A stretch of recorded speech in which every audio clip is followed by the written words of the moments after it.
Ya, jadi tema tema kita malam ini adalah indah rencanamu, ya. Nah, orang mungkin pada tanya, kok lagi COVID seperti ini, ya, dan kelihatannya semua memburuk. Apa iya rencana Tuhan itu indah, ya? Nah, memang saat ini kita diizinkan Tuhan untuk mengalami situasi yang berat, ya. Dan badai virus ini belum mereda, ya. Mungkin sampai saat vaksin udah diuji cobakan dan sukses, ya, itu mungkin akan berbeda, ya. Tapi saat ini kita masih diizinkan untuk hidup dalam keadaan new normal, ya. Dan virus ini masih berbahaya. Kemarin saya baru kehilangan satu rekan, ya, salah satu direksi di PT Jaya Properti, ya, Pak Gatot, meninggal juga karena COVID, ya. Beliau 2 minggu sebelumnya mengawinkan anaknya, ya, mungkin di situ, ya, kena COVID, ya. Ya, kami juga kehilangan lah. Nah, tapi bukan hanya orang takut dari dampak itu aja, ya, tapi dampak berikutnya itu adalah di bidang perekonomian, ya. Saat ini kita tahu bahwa Indonesia juga mengalami resesi, ya, karena udah 2 kuartal berturut-turut minus pertumbuhannya, dan kita juga ini di yang kuartal keempat pun mungkin kalau nggak 0% minus, ya. Berarti masih perekonomian yang berat, ya. Mungkin juga ada yang mengalami bisnisnya turun, mungkin ada yang mengalami di PHK, ada yang mengalami kesulitan ekonomi dan keuangan, banyak sekali, ya. Dan yang paling kita khawatir adalah bisa ke dampak sosial, ya. Nah, sepertinya, ya, kita ada di dalam lorong yang gelap, yang nggak tahu di mana dan kapan sampai ujungnya, ya. Tapi puji syukur kepada Tuhan bahwa kita punya Tuhan Yesus yang luar biasa, yang jadi sumber kekuatan dan pengharapan kita, ya. Jadi apa yang bisa kita lakukan untuk mengatasi badai percobaan ini, ya? Dan saya percaya bahwa virus ini bukan dari Tuhan, ya. Tuhan nggak pernah lakukan yang jahat, ya. Iblis yang lakukan, tapi Tuhan izinkan ini semua terjadi, saudara, ya. Saya catat sini ada 4 hal yang bisa kita lakukan, saudara. Yang pertama adalah kita percaya bahwa rencana Tuhan adalah rencana yang indah. Ada amin? Ya. Amin. Di Yeremia 29 ayat 11 dengan jelas mengatakan bahwa sebab aku ini mengetahui rancangan-rancangan apa yang ada padaku mengenai kamu. Demikian firman Tuhan, yaitu rancangan damai sejahtera dan bukan rancangan kecelakaan, untuk memberikan kepadamu hari depan yang penuh harapan. Jadi Tuhan itu merancangkan kepada kita bukan rancangan kecelakaan, tetapi rancangan damai sejahtera, saudara. Ya, dan itu akan memberikan kepada kita hari depan yang penuh harapan. Jadi saya percaya bahwa semua yang di COVID ini bukan berasal dari Tuhan, berasal dari iblis, tapi atas izin Tuhan. Supaya apa, saudara? Supaya kita bisa mengalami yang namanya proses untuk lebih naik ke level yang lebih tinggi lagi, saudara. Ya. Nah, apa yang kita lakukan, ya? Apakah kita sudah cek diri kita sendiri, ya? Kenapa ini bisa menimpa mungkin kita masing-masing, saudara, ya? Nah, di sini ada 3 hal yang saya catat, saudara. Yang pertama adalah kita periksa diri kita. Jika semua yang kita lakukan baik, hubungan kita dengan Tuhan baik, kita taat perintah Tuhan, kita menjauhi dosa, tapi kok kita masih Tuhan izinkan mengalami ujian yang berat ini, saudara. Nah, ini saya percaya bahwa kalau kita mengalami ini, Tuhan izinkan ini terjadi supaya kita naik kelas, saudara. Ya, kalau ingat waktu kita masih sekolah, ya, kalau kita dari SD mau naik SMP, kita harus lewati ujian. Ya, dari SMP kita mau naik SMA, kita harus lewati ujian lagi. Jadi tiap-tiap ujian itu, tapi walaupun berat, itu akhirnya membuat kita naik ke level yang lebih tinggi lagi, saudara. Ya. Ini contoh di dalam Alkitab adalah Ayub, saudara. Ya. Ayub itu orang yang taat, mencintai Tuhan, ya, dan hidupnya itu boleh dibilang hidup yang kudus, saudara. Tapi Tuhan izinkan dia dicobai oleh iblis, saudara. Ya. Jadi waktu iblis datang sama Tuhan mau izinkan agar mencobai Ayub, Tuhan izinkan asal jangan nyawanya, ya, yang diambil. Ya. Jadi Ayub itu mulai mengalami ujian yang sangat berat, ya. Mulai dari bisnisnya. Jadi semua binatang yang dia pelihara, ternaknya dia, ya, dari keledai, unta, kerbau, dan kambingnya itu mati semua, saudara. Ya. Belum selesai itu, atau dia kehilangan anak-anaknya, ya, anak-anaknya semua meninggal semua. Terus belum selesai lagi, ya, Ayub ditimpa lagi penyakit borok yang sangat parah, ya, sampai dia harus menggaruk kulitnya itu dengan beling, saudara. Dan belum lagi selesai itu, istrinya juga malah memaki-maki Ayub supaya Ayub mengutuki Tuhan, saudara. Jadi lengkap sudah penderitaan Ayub ini, saudara. Apakah Ayub marah sama Tuhan dan mengutuki Tuhan? Tidak sama sekali. Ya. Bahkan Ayub dikatakan di firman Tuhan, Ayub tidak berbuat dosa dan tidak menuduh Tuhan. Ya, dikatakan di Ayub 1 ayat 21 dan 22, katanya, dengan telanjang aku keluar dari kandungan ibuku, dengan telanjang juga aku akan kembali ke dalamnya. Tuhan yang memberi, Tuhan yang mengambil, terpujilah nama Tuhan.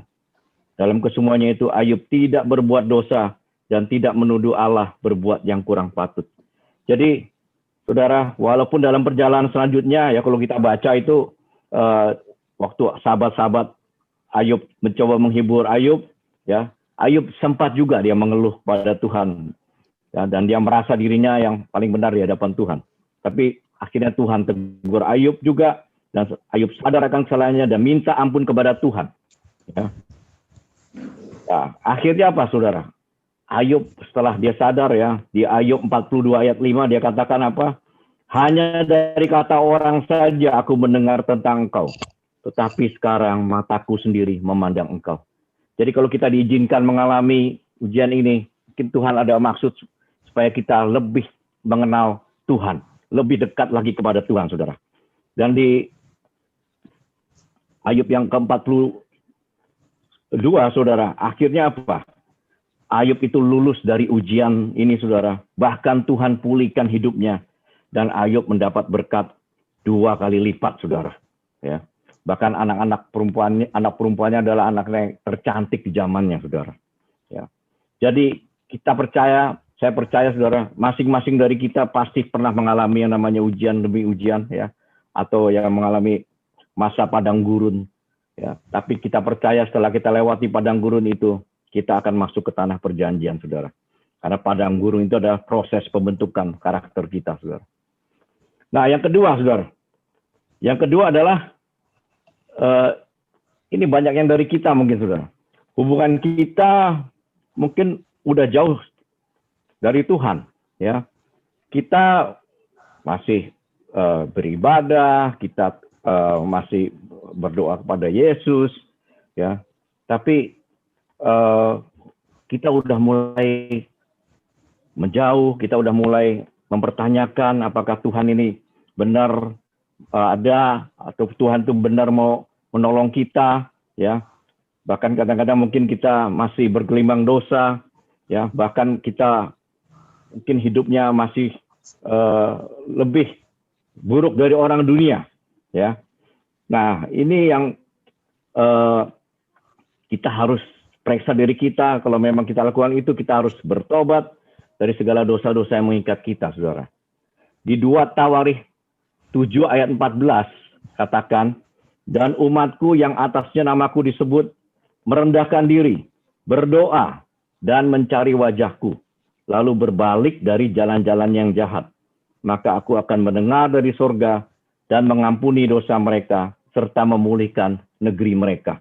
Ya, jadi yang disebut umatku ini jelas adalah orang-orang yang sudah mengenal Tuhan, saudara.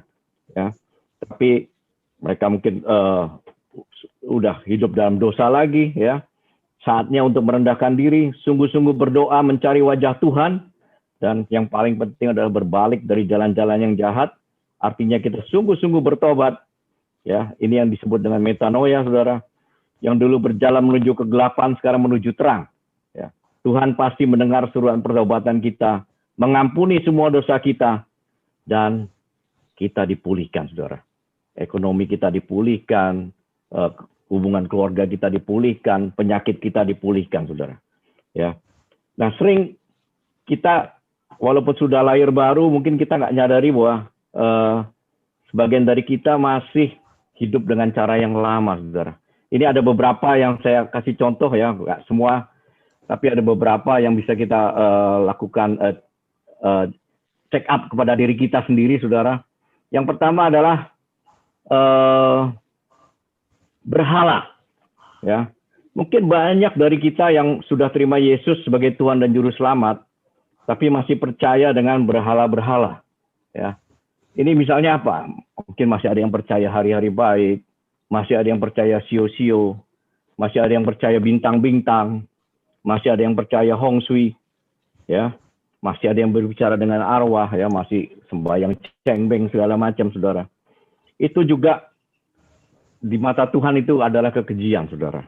Ya, karena Tuhan nggak mau diduakan. Tuhan mau hanya Tuhan yang disembah, saudara.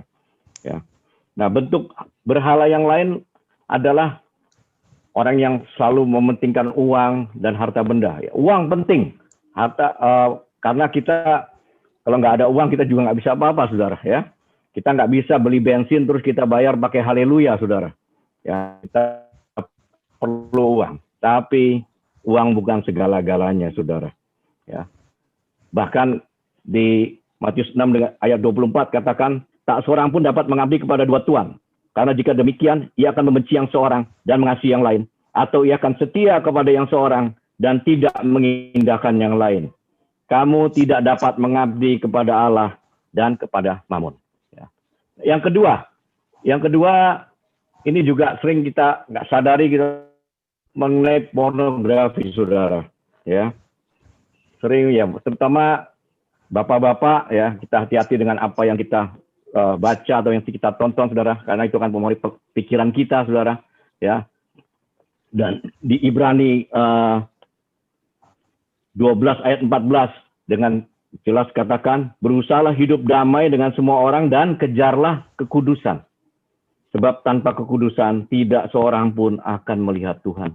Jadi Tuhan mau kita kudus, saudara. Nah, yang berikutnya juga ini yang sering kita gampang ucapkan tapi sulit kita lakukan, mengampuni. Ya, sudahkah kita mengampuni orang yang berbuat salah terhadap kita? Ya, ini nggak mudah, apalagi kalau orang terdekat kita yang menyakiti kita, nggak mudah untuk kita mengampuni. Tapi firman Tuhan dengan jelas katakan di Markus 11 ayat 25-26, dan jika kamu berdiri untuk berdoa, ampunilah dahulu sekiranya ada barang sesuatu dalam hatimu terhadap seseorang, supaya juga Bapamu yang di surga mengampuni kesalahan-kesalahanmu. Tetapi jika kamu tidak mengampuni, maka Bapamu yang di surga juga tidak akan mengampuni kesalahan-kesalahanmu. Jadi kalau kita nggak buka pintu pengampunan, Bapa di surga juga tidak akan mengampuni kesalahan-kesalahan kita. Ya, jadi biarpun kita berdoa siang malam, kita pakai puasa, ya, tapi kalau kita nggak buka pintu pengampunan, doa kita itu nanti mentok di langit-langit, saudara. Ya. Dan doa Bapa kami dengan jelas katakan apa? Ampunilah kesalahan kami seperti kami pun mengampuni yang bersalah kepada kami.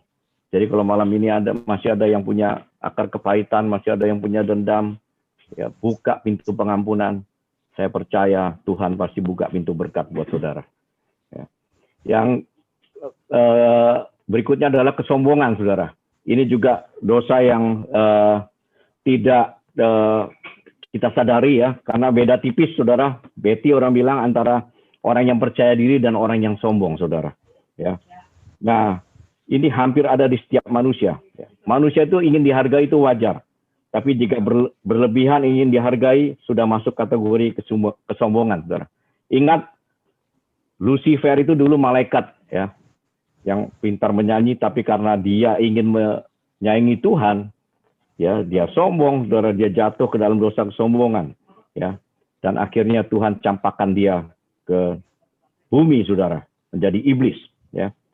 Nah, kita juga sering-sering nggak sadar, mungkin kita sombong akan kekayaan kita, sombong akan kepintaran kita, sombong akan kecantikan atau kegantengan kita, ya, sombong akan, ada juga sombong rohani, saudara, yang nggak sadari, ya.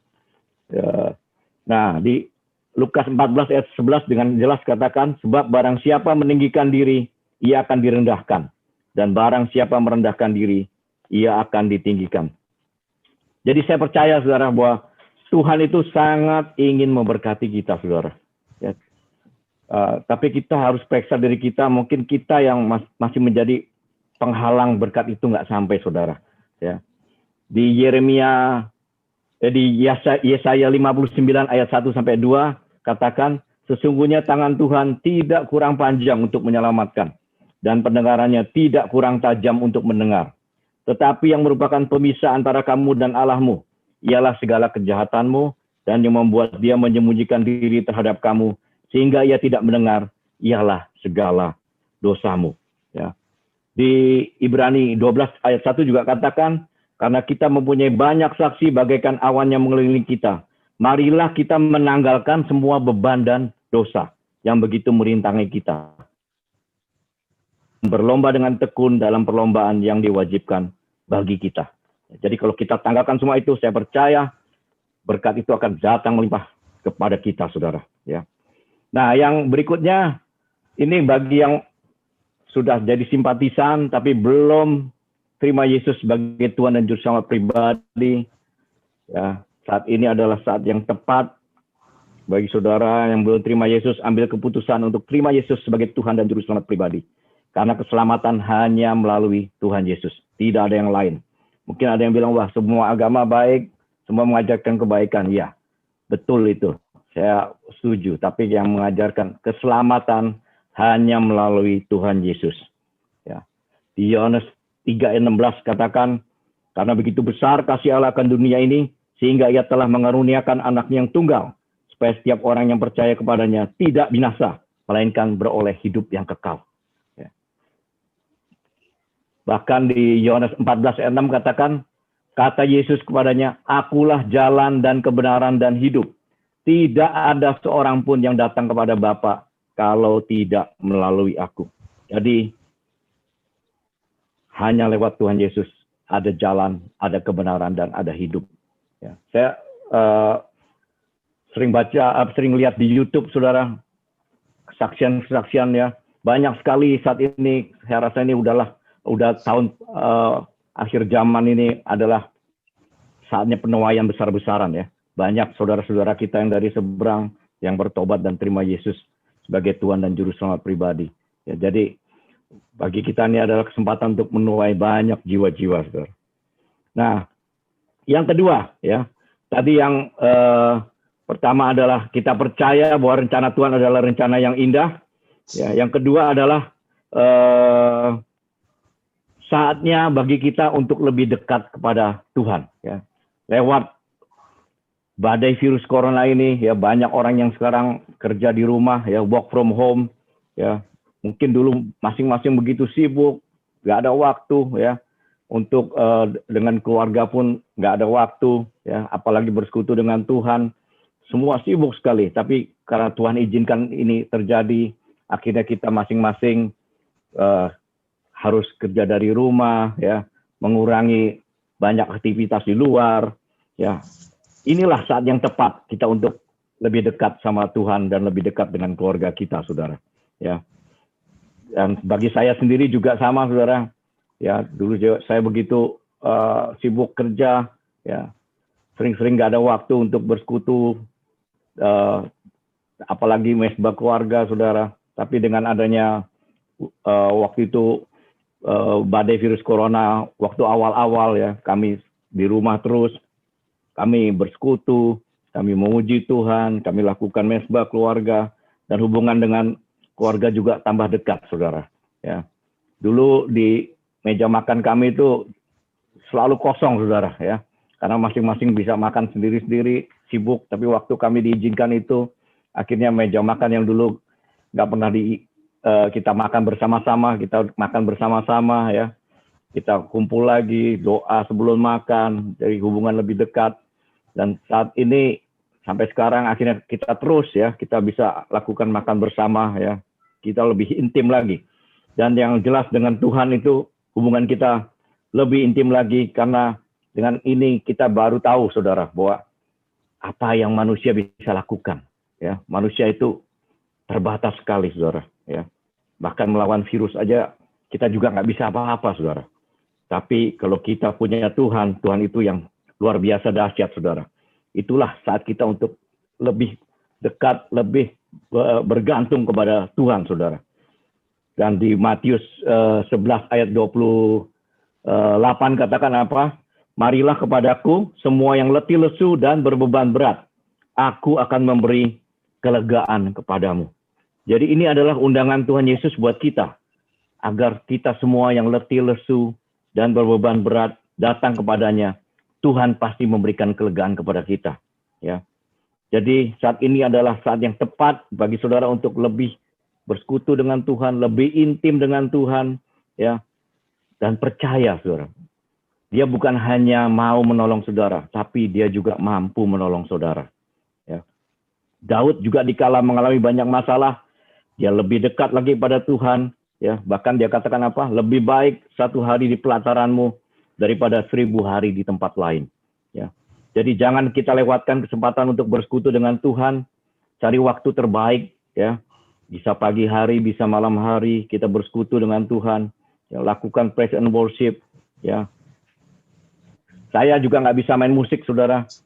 Tapi sekarang zaman udah canggih, ya. Kita bisa setel YouTube, kita bisa menyembah Tuhan, berdoa, memuji, ya, dengan diiringi YouTube, ya. Dan lakukan itu. Saya sekarang lakukan itu minimal 1 jam sehari, saudara. Ya, mulai penyembahan, terus mulai dengan berdoa syafaat, berdoa pada diri sendiri, terus baca firman Tuhan, saudara.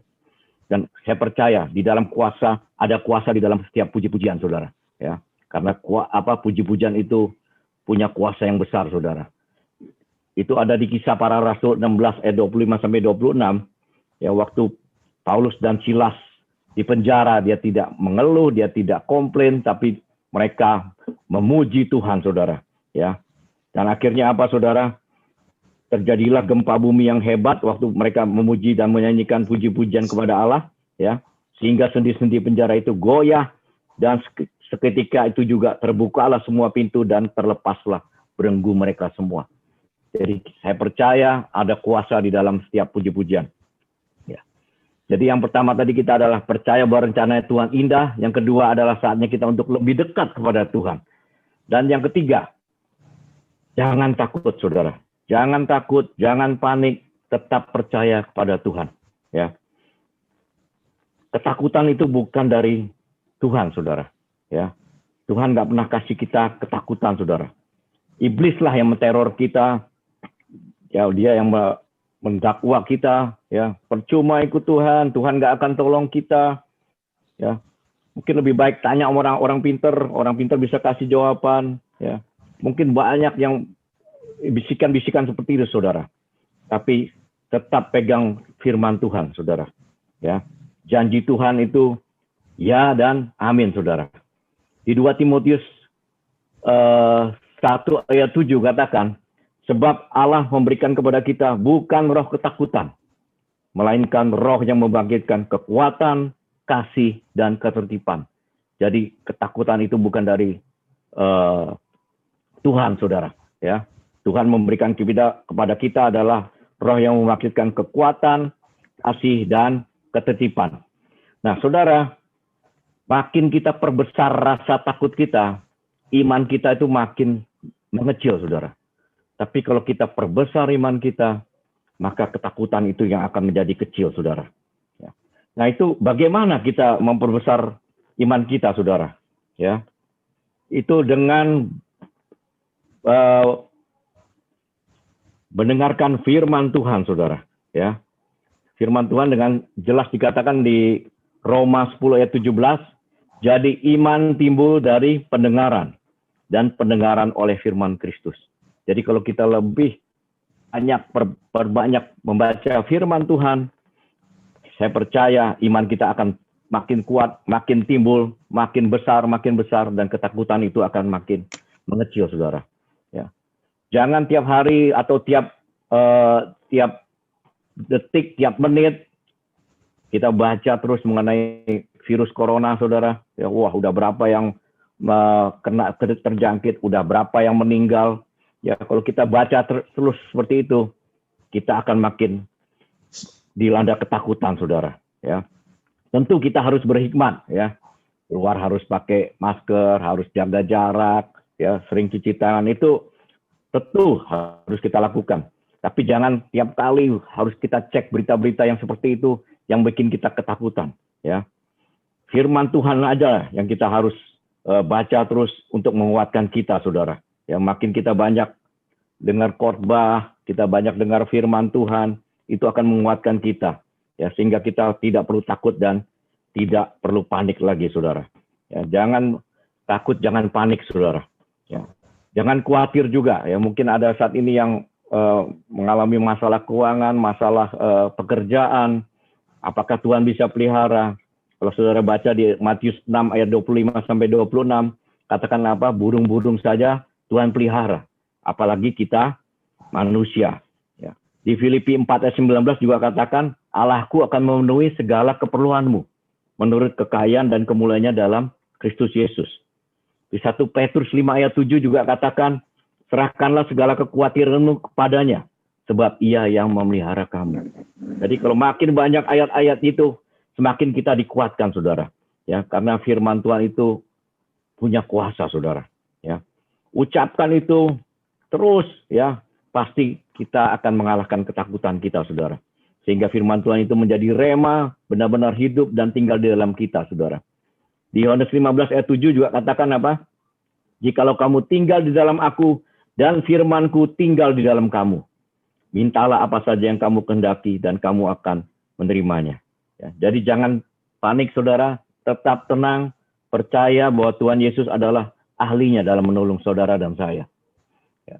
Di Yesaya 30 ayat 15 katakan, sebab beginilah firman Tuhan Allah yang Maha Kudus, Allah Israel. Dengan bertobat dan tinggal diam, kamu akan diselamatkan. Dalam tinggal tenang dan percaya terletak kekuatanmu. Saya akan ceritakan mengenai pengalaman seorang yang jago akrobat, ya. Ini kejadiannya adalah di Niagara, saudara. Niagara itu ada air terjun Niagara di perbatasan antara Amerika dengan Kanada, ya. Ini si akrobator ini, ya, dia menyeberang dari satu titik ke titik yang lainnya itu hanya melewati seutas tali yang tipis, saudara. Ya, dia dengan keterampilannya dia bisa bolak-balik, saudara. Ya, orang-orang bertepuk tangan menguji keberanian dan keterampilan dia. Setelah itu dia turun, saudara. Dia bilang, siapa yang berani ikut saya di atas pundak saya? Begitu dia itu semua terdiam, saudara. Gak ada yang berani. Akhirnya ada satu anak kecil yang bilang, saya berani, saya mau ikut, katanya.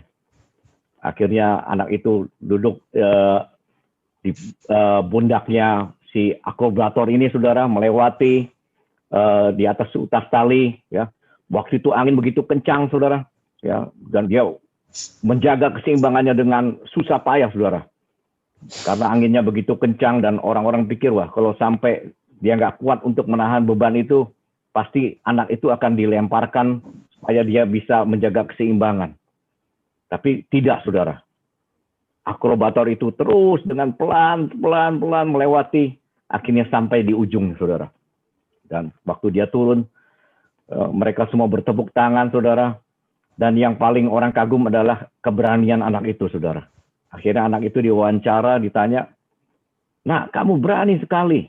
Kamu nggak takut waktu melewati badai itu, si bapak itu akan menjatuhkan kamu supaya dia nggak terjatuh?" Apa kata anak itu, saudara? "Oh, itu nggak akan dia lakukan. Karena dia adalah bapak saya," katanya. Jadi saudara, kalau bapak yang di dunia aja nggak akan mengorbankan anaknya, ya, saudara. Saudara percaya bahwa bapak kita yang di surga pasti tidak akan mengorbankan kita anak-anaknya. Bahkan dia mau memberkati kita luar biasa, saudara. Ya, jadi jangan takut, jangan panik, saudara. Percaya bahwa Tuhan pasti menolong kita. Yang terakhir, saudara. Yang terakhir adalah percaya Tuhan bekerja indah pada waktunya, saudara. Ya. Ini yang disebut kairos, saudara. Jadi waktunya Tuhan itu bukan waktu kita, saudara. Ya, jadi jangan kita coba-coba mengatur waktunya Tuhan, saudara. Oh, ini udah waktunya Tuhan, ini udah saatnya Tuhan. Itu bukan keinginan Tuhan. Tuhan punya waktunya sendiri dan dia tahu waktu yang terbaik buat kita pribadi masing-masing, saudara. Tapi yang satu yang harus kita percaya bahwa apa? Tuhan tidak pernah terlambat menolong kita, saudara. Walaupun kita rasa lambat, tapi Tuhan tidak pernah terlambat menolong kita. Pertolongan Tuhan kepada kita tepat pada waktunya, saudara. Ya, Tuhan nggak akan membiarkan kita. Ya, Tuhan pasti menolong kita, saudara. Di Yesaya 55 ayat 8 katakan, "Sebab rancanganku bukanlah rancanganmu, dan jalanmu bukanlah jalanku." Demikianlah firman Tuhan. Ya, jadi waktu Tuhan itu berbeda dengan waktu kita, saudara. Ya, tapi saya percaya, saudara, bahwa Tuhan tidak akan pernah terlambat menolong saudara dan saya. Ya, Tuhan mengasihi saudara dan saya. Dia sangat ingin memberkati kita, saudara. Di Pengkhotbah 3 ayat 1 katakan, "Untuk segala sesuatu ada masanya. Untuk apapun di bawah langit ada waktunya." Dan di Pengkhotbah 3 ayat 11 katakan, "Ia membuat segala sesuatu indah pada waktunya. Bahkan ia memberikan kekekalan dalam hati mereka. Tetapi manusia tidak dapat menyelami pekerjaan yang dilakukan Allah dari awal sampai akhir." Ya. Jadi saudara tetap percaya, tetap berdoa tadi ya, sesuai dengan tema tadi apa? Doa orang benar besar kuasanya, saudara. Tetap percaya, tetap berdoa, tetap setia mengasihi Tuhan, saudara. Sebagai ayat yang terakhir, saudara, di Ibrani 14 ayat 6 katakan, "Sebab itu marilah kita dengan penuh keberanian menghampiri tahta kasih karunia, supaya kita menerima rahmat dan menemukan kasih karunia untuk mendapat pertolongan kita pada waktunya." Ya. Sekian renungan firman Tuhan, saudara. Tuhan Yesus memberkati saudara sekalian. Saya serahkan kembali kepada Bro Coki.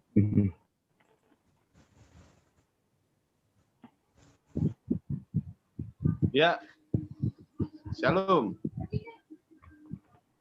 Terima kasih Pak Yohanes Marzuki atas sharing firman Tuhannya yang luar biasa, sungguh memberkati kita semua. Kita percaya bahwa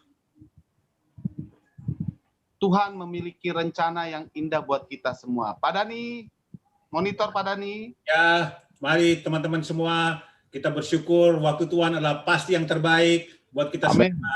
Dan kita sambil kita menyanyikan pujian ini sebelum kita akan menaikkan doa-doa kita.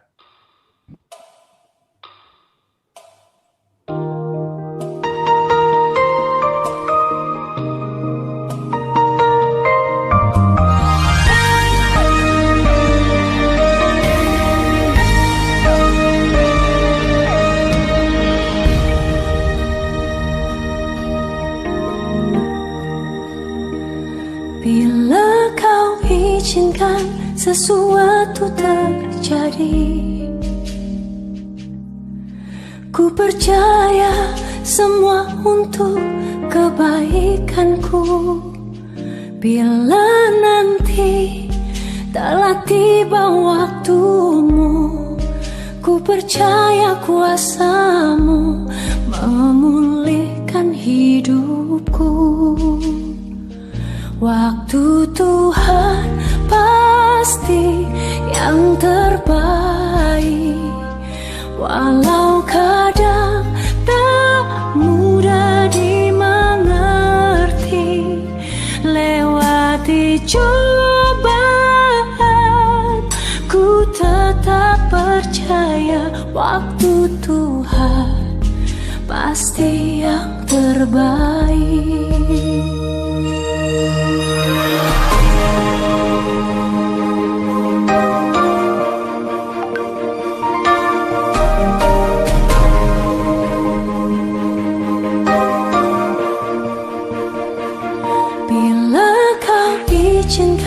Sesuatu terjadi,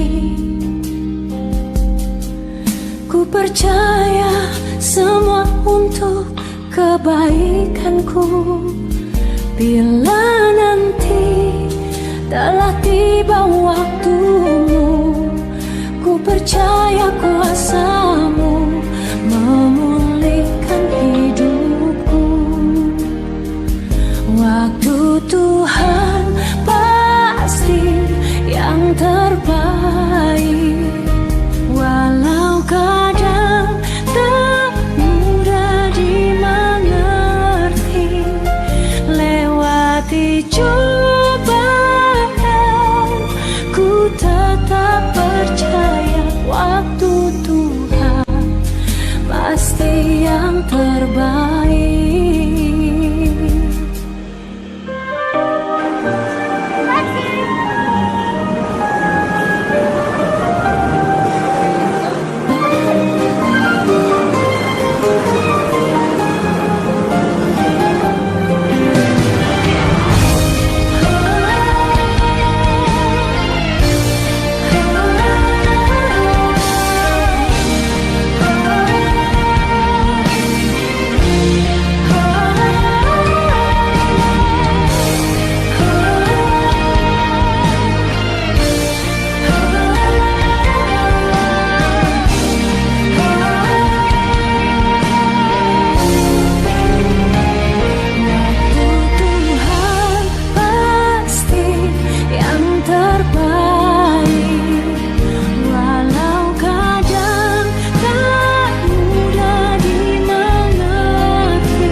Pasti yang terbaik.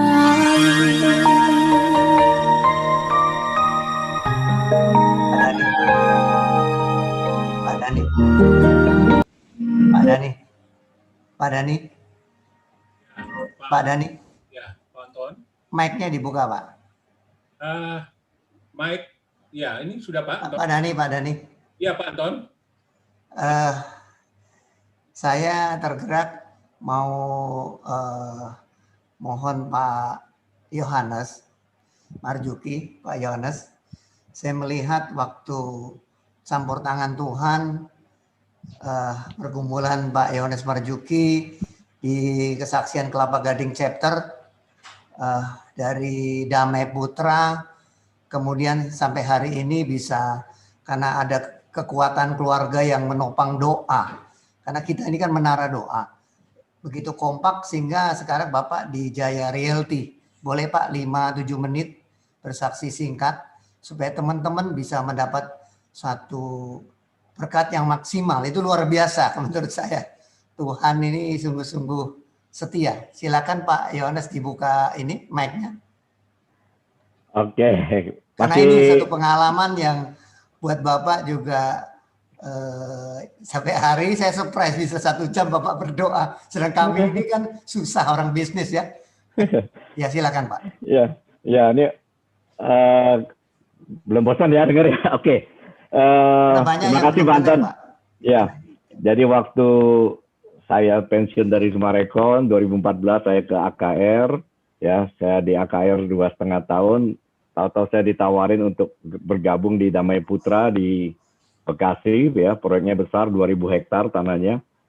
Waktu itu saya sebenarnya masih maju mundur karena karena saya dengar riwayat bosnya itu kurang bagus lah. Cuman waktu saya juga udah capek bolak-balik Jakarta Surabaya, ya, karena tiap minggu itu saya harus ke Surabaya, pulang lagi ke Jakarta, hari Jumatnya saya pulang ke Jakarta, hari Seninnya saya berangkat lagi ke Surabaya. Ya, lama-lama capek sekali, akhirnya saya terima, ya. Dan waktu awal-awal kerja dengan baik, tapi waktu udah mulai berapa bulan kemudian ada perubahan, dia mulai tiba-tiba menyalahkan saya, ya. Dan tanpa dasar tahu-tahu sering nyalain saya terus. Nah, saya udah tahu nih bahwa ini ada sesuatu. Tiba-tiba belum hampir setahun lah, baru 11 bulan lebih saya dipanggil, dia bilang saya udah nggak mau pakai Pak Yones lagi, Pak Yones dipersilakan mengundurkan diri katanya. Saya kaget saudara, ya saya pikir saya akan bekerja lama, ya saya di Sumarekon itu bekerja 21 tahun saudara.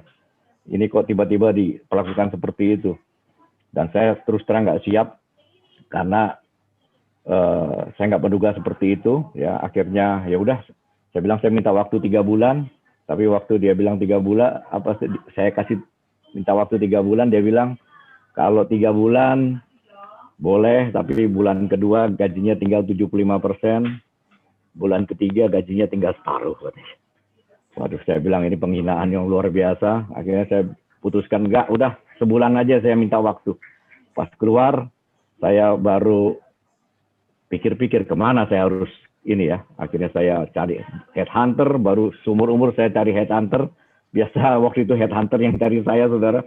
Ya, dan semua bilang wah semua CV saya bagus, tapi ada satu kurang, usia katanya. Ya, saat itu saya umurnya udah 58 tahun, saudara. Ya, wah, ya saya juga sadari saya udah nggak muda lagi, dan itu udah nggak bisa dirubah ya namanya umur. Dan saya mulai pikir, wah jangan-jangan Bang Tuhan nggak izinkan saya bekerja lagi. Ya, terus kami berdoa, ya, saya dan keluarga kita lakukan mesbah keluarga, kita berdoa, kita puasa, saudara.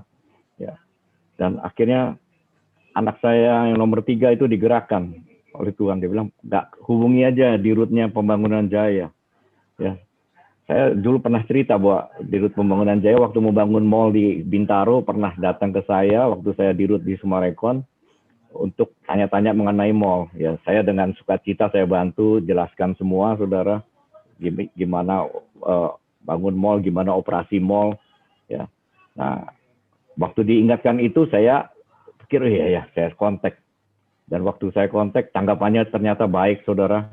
Ya, akhirnya saya minta waktu ketemu dia, waktu di interview ya 1 jam ngomong ngalor ngidul, saudara. Saya juga bingung nih, saya mau diterima apa enggak nih, ya. Tapi waktu itulah saya berdoa, saya bilang Tuhan tolong saya.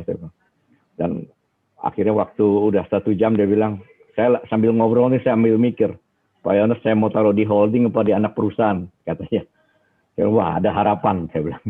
Nah akhirnya dia bilang, tapi saya mau ke Amerika 1 bulan, 2 minggu, dia bilang, nanti Pak Yones di interview sama 2 direktur saya lagi ya. Singkat cerita dia pergi, saya di interview 2 direktur, dan waktu saya di interview mereka semua baik. Nah waktu saya nunggu mereka Dirut ini pulang dari Amerika, itulah waktu yang terlama buat saya, saudara. Rasanya waktu berjalan panjang sekali, ya. Saya diterima apa enggak, ya. Terus saya di tempat saya di Kota Harapan saya udah nggak diajak rapat, saudara. Ya udah digratisin benar-benar, saudara. Masuk tuh cuma menghitung jam, saudara. Kapan waktunya saya pulang gitu ya. Nah akhirnya, saudara, waktu dia udah pulang saya dipanggil ya, saya diinterview ya. Dia panggil lagi komisarisnya, saya diinterview lagi, dan ternyata saudara luar biasa, Tuhan baik ya. Saya diterima, saya disiapkan kontrak saudara di sana ya. Bahkan saya diterima di holding dan di anak perusahaannya saudara ya. Dan saya juga baru dikasih tahu bahwa kalau di Jaya itu kerja sampai umur 70 juga oke katanya. Ya, jadi Tuhan tuh baik, dan saya baru tahu juga ternyata saya dapat perusahaan yang jauh lebih besar saudara ya. Di Jaya ini omsetnya aja mungkin bisa 6 kali yang saya di Kota Harapan saudara ya. Itulah kalau Tuhan yang berbuat yang ajaib, itu tidak ada yang mustahil bagi Tuhan saudara ya. Sekian Anton. Thank you ya, tidak ada mustahil bagi Tuhan. Saya serahkan Pak Dhani. Pak Dhani, lihat ya bahwa anak-anak Tuhan dahsyat ya. Luar